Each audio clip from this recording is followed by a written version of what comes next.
Hey there, you're watching Reputable Subterfuge, and in this video I will be teaching you the diagonal palm shift. Now, the diagonal palm shift was originally published in The Expert at the Card Table in 1902 by an unknown author under the pseudonym of S.W. Erdnase. Now, it is believed that Erdnase was inspired by Edwin Sachs' sleight of hand for the diagonal palm shift. So you can find a move that looks pretty similar on page 97 in Sleight of Hand. Now in this video I'm going to be teaching you some improvements that can be found in the card magic of LePaul, in which there's some more natural movements and everything. So you can check this out. I highly recommend this book, as well as The Expert at the Card Table and Edwin Sachs' Sleight of Hand. Now if you want to learn more about this move, you can check it out in The Expert at the Card Table, page 85 in the Dover reprint, and in every other print, page 137. Some of the following footage has been reversed because I'm left-handed, and I'm assuming most of you are right-handed, so I think it'll be easier for you to learn if I just reverse the footage. So check it out.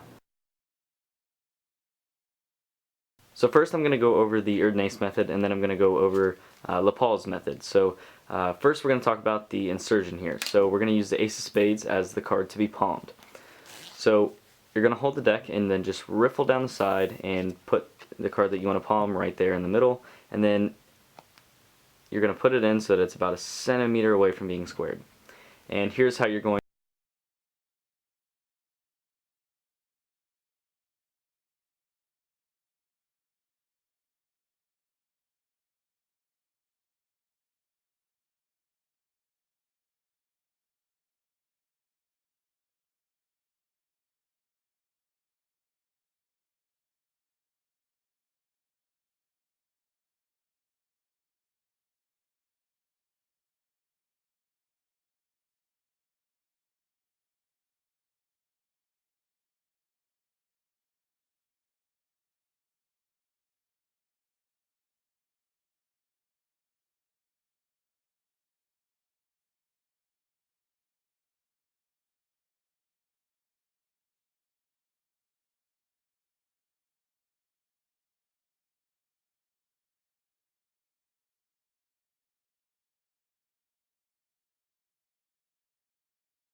So hold it in the grip we talked about, push it in. The index finger is going to push it back to the thumb, and you can see naturally my ring and pinky are moving out of the way to make space for the card.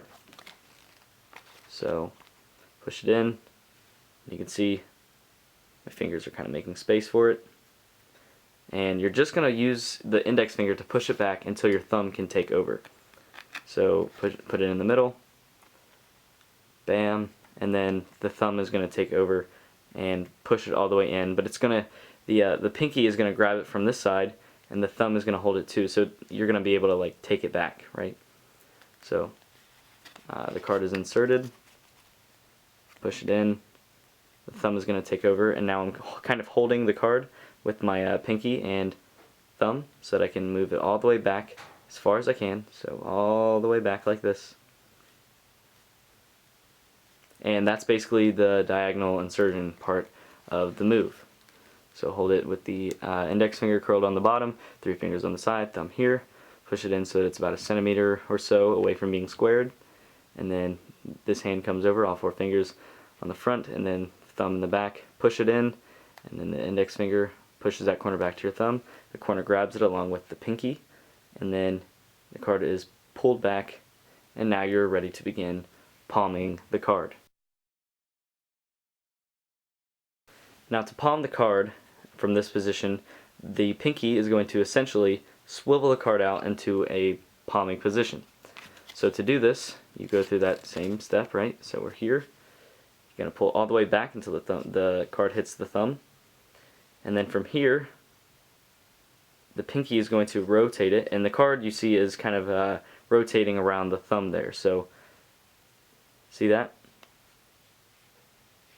That's essentially what's happening here. So the pinky has a firm position on like the side of the card, right about in the middle, and you can see that card can move quite freely. So it's going to swivel, so you're using the pinky to swivel, and it's kind of important to note that it's more the deck moving rather than this hand. So it's the deck moving like this and not this hand. So try to do that as much as possible. It's a tough habit to break, but it's good to start off by moving the deck. So push it in, move it all the way back to the thumb, and then use your pinky to swivel the card, and then the card is going to be swiveled, and you're going to swivel it so that this corner lands right here. See at the base of the thumb, that corner is hitting right there. Then I stop swiveling, and the ring finger here, you can see right here, is going to grab about right there on the card so that it can shift it for a second. So you see my pinky had to move from here to here. So the ring finger needs to grab the card about right there so that the pinky can move around and you can palm the card. So once again, it goes into the middle, hold it in the grip we talked about. The card is inserted diagonally, moved back, swivel, and then the pinky is going to move around from the side all the way to here and palm the card off. Alright, so make sure you have a classic palm down. So here,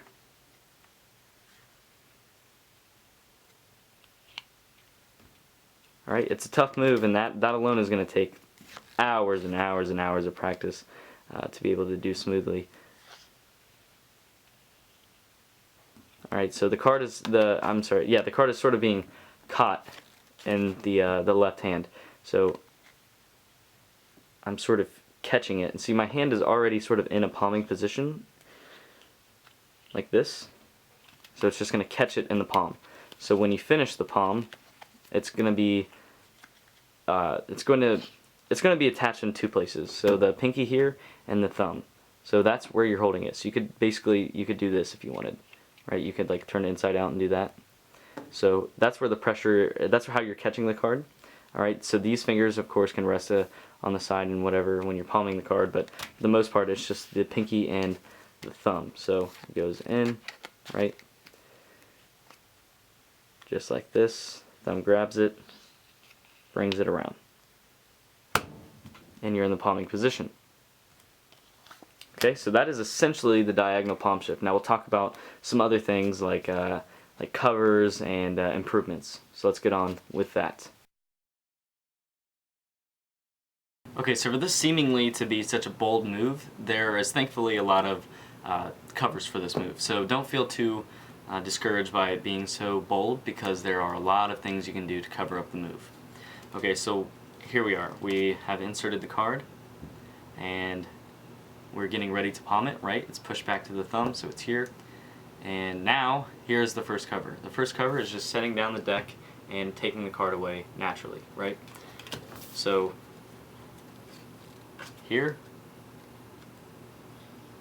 palmed, the deck is set down as the hand naturally moves away at the edge of the table or here or whatever, just somewhere naturally. Okay, so that's probably the most like common cover if you have a table. It's just to palm the card, right, and set the deck down as the hand moves away, and then you're clean. You're good. I guess I shouldn't say you're clean because you saw the card palmed, but it's a really natural way, and just try to avoid being too weird about it. I mean, you're just going to insert the card, palm it away, and then just move your hands back. You don't have to move it back super fast or anything. Just move your hands back as if there's nothing in your hand. It's a pretty relaxed thing to do, to just set the deck down and move your hands away. So you palm the card and move your hands away. It's real slow, and the attention's on the deck now. You're not looking at your hands like, oh my goodness, are they seeing the card? You're just kind of chilling, looking at the deck. Okay, so that's the first cover. It's really easy, and make sure you're moving the deck away and not your hand. So the first and foremost thing, I guess, is to move and put the deck down instead of moving the hand back. So that'll help a lot with because there's kind of this grabbing motion with the diagonal palm shift. So you'll see, like right here, it's sort of like this grabbing motion, right? Because you are kind of grabbing something. You're grabbing the card. So setting the deck down instead of moving your hand away helps. So setting your hand down is moving your hand away is like the second thing. So here I'm setting the deck down, and then once the card clears, then I'm moving my hand back. See? So it looks really good, and it's super awesome and natural. So definitely use that method if you're at a table, and it's definitely the cleanest way of doing it in my opinion. But there are some that are like burnable. You can really just sit there and watch, and you won't see anything. There's no fishy movements, nothing, and that's a version I'm going to teach you right now. So this is probably one of the ones that I use the most often. It involves sleeves, so you should probably have sleeves on if you want to do this this method, because it would look really dumb if you were trying to roll up your sleeves wearing short sleeves. So here's the card. Goes into the middle, and then in this instance the deck is actually not going to move. You're going to move your hand, and it makes sense of this grabbing motion right here as you're rotating the card. It's going to make sense of this so that you don't really need to cover it up, and it's not going to look fishy. So let's suppose I had kind of like my sleeves rolled down. The card goes in the middle, and this grabbing motion is going to be covered by me rolling up my sleeves and then coming back down to my natural position. So the card is inserted. I'm grabbing the card away as I'm rolling up my sleeves just like this, and then I can return to my natural position. Okay, so that's a really awesome way to cover it up, is to just roll up your sleeves, and you go straight from the insertion to rolling up your sleeves. So it's inserted, and then you roll up your sleeves. Okay. So in the spectator's mind, essentially it would just be like this. Well, we'll use a different card. So 9 of spades. Okay, look, your card's right there in the middle, and blah blah blah. So if you don't want to set the deck down and you're standing up or something, here's another simple way of doing it. You just put it in there, palm the card off, roll up the sleeves, and instead of sitting the deck down, you just grab it with the other hand like this.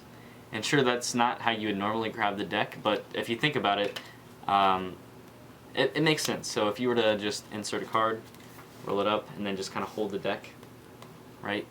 It makes sense. So don't worry about holding it kind of weird. So it goes in, roll it up, hold it, and then continue, say shuffle, whatever you want to do. So this last method capitalizes on moving the deck away and not the hand. So you're going to insert the card, and instead of like putting it on the table, which is great because you're moving the deck away, you're gonna really milk moving the deck forward. You're gonna capitalize on it. You're really gonna pounce on it. So this is just handing the deck off for the spectator to shuffle. So palm the card off, and then you're just handing it straight off. So you don't really move the hand away at all. It's more just the deck. So you really capitalize on moving the deck. And another great thing is that all the attention is going to go on the deck as soon as you hand it off. So you're here, you insert the card, and then you're palming it, and then you're moving the deck away. And I even use my arm as a little bit of cover for this in case I need to readjust the palm. Like if I did a sloppy palm like this or something, I have a minute to adjust it while the deck is being handed off. Okay, so let's just assume I'm going to do a really sloppy palm. So I'm going to deliberately do a really sloppy palm like this, and then as I'm handing it off, I can adjust it, and now it's tolerable.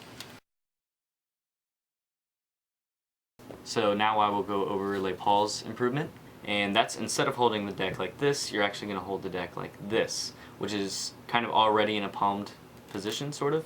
So instead of going from here to here, you're going from here to like here, maybe. So it's a way less of an adjustment, if you get what I'm saying. So you're going to hold the deck like this, and you're just holding it in a normal mechanics grip like this, except for the index finger is going to move to the side and sort of straighten it out. Okay, so the index finger is pretty straight. And you're going to riffle down with the thumb, insert the card, and then same exact thing, except for instead of with the index finger moving the card down the side, you're just taking it straight with the thumb. Okay, so instead of doing like this and using that index finger to push it back, you're just going to let the index finger knock it to the side, and then the thumb will do the rest. So push it in, knock it to the side, and then the thumb just straight away takes it. Move it back, and see there's less of that grabbing motion. It's more of just, it just kind of falls straight into the palm. So you can apply this to all of the cover-ups too if you wanted to use this, which this is the method that I use when I do the diagonal palm shift. So here, and then take it away. So yeah, this is just an alternative method. Everything's the same except for you're holding the deck in this grip, and you're taking the card straight with the thumb, and then everything here is the exact same. You just, the card swivels and you're good. Right? Same exact thing, just holding it like this. Okay, so, and lastly here I'm going to teach LePaul's improvement combined with some more of LePaul's techniques.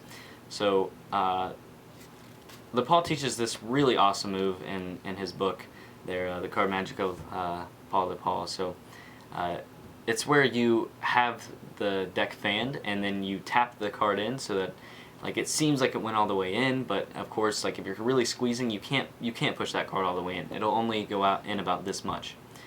So it's going to be utilizing this. So instead of just inserting the card, you're inserting the card through the fan and then carrying on with the move. So this is something I use a lot, especially if I'm using the sleeve roll-up method. So I'll fan the deck out and ask the spectator to take the card and put it anywhere they want in the fan. And then I take it and I slam it in there, and I can slam it all the way straight. It's still going to work. This will still work, because when I square it up, that card's going to be all the way, I don't know if you can see that or not, it's going to be already here. Okay, so essentially I've skipped a step. So again, you fan the deck out, ask them to put it anywhere they want, they put it there, and then you just pat it in like that, and it doesn't matter even if it seems like it goes in all the way. It's on a different wavelength than the rest of the card, so you'll still be able to find it. So make sure you're not doing like the one-handed closing method. You're actually going to take the thumb and like bring it all the way back like this, and then you're going to palm it off. Okay, so you're not closing it how most people would, where you go like that and then bring it all the way around, which is how he teaches actually originally to do it. But you're fanning it out, you're putting it in like that, and then the thumb is going to close it up this way so that you're left in this position. And now, guess what? You just carry on with the move. And like I said, I usually use this version when I'm rolling up my sleeves. It just seems to flow really nicely. So you fan the cards out, and one of two things will happen here when you push it in. It'll be left sticking out like that, so when you go like this, it'll just be out jogged, or it'll end up in this position where the card is already knocked to the side. In that case, you just go on from that step. And I'll tell you when each thing will occur. So when it's still sticking out, it'll still be sticking out. If you push it in and it's something like maybe this, like if you were to hit it like that and it kind of really messes things up, you can still see it, that's when it will be side jogged. Alright, so that's a really important tip that I don't think I've heard anybody cover before, but if you're like this and you push it in, that will end up out jogged, and then like this will end up side jogged.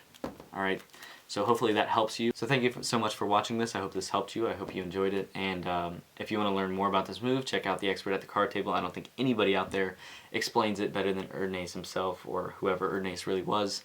And then another great source is Jason England. Jason England's tutorial on it on Theory 11 is hands down probably the best out there.